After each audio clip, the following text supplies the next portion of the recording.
le roi George VI a dû se battre pour prouver qu'il était capable. Le fait d'être bègue représente une certaine difficulté pour beaucoup, mais pour un roi, cela n'était même pas envisageable. Avec les nombreuses prises de parole qu'il devait réaliser, le roi George VI a dû être aidé par un spécialiste pour vaincre ce handicap. Lui dont sa fille, Élisabeth II, a écrit un texte bouleversant à son sujet.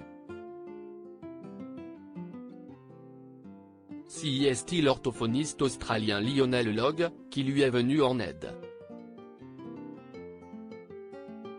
Grâce à son expertise et son humanité, il a permis au souverain, dont le fils aîné de William a hérité de son prénom, de maîtriser ses discours, et de rassembler les foules.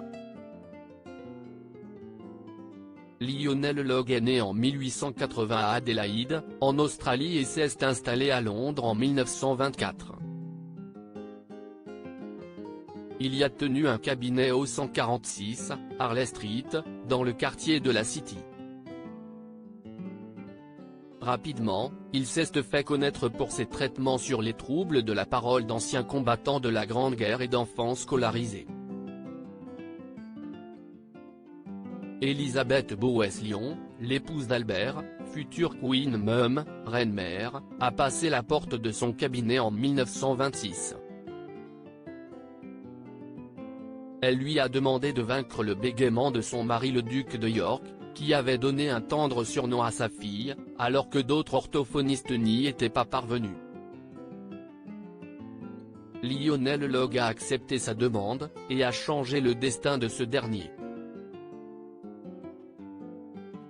Comment Lionel Logue a-t-il réussi à aider le roi George VI?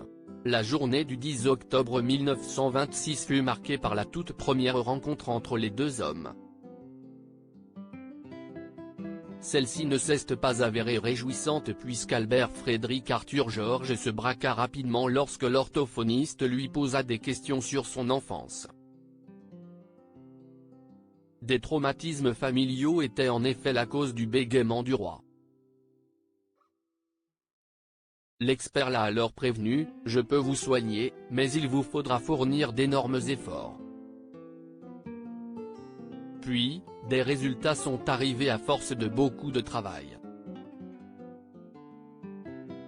Le journal de l'orthophoniste a révélé qu'en un peu moins d'une année, entre octobre 1926 et décembre 1927, les deux hommes ont eu 82 rendez-vous afin d'améliorer la diction de George VI.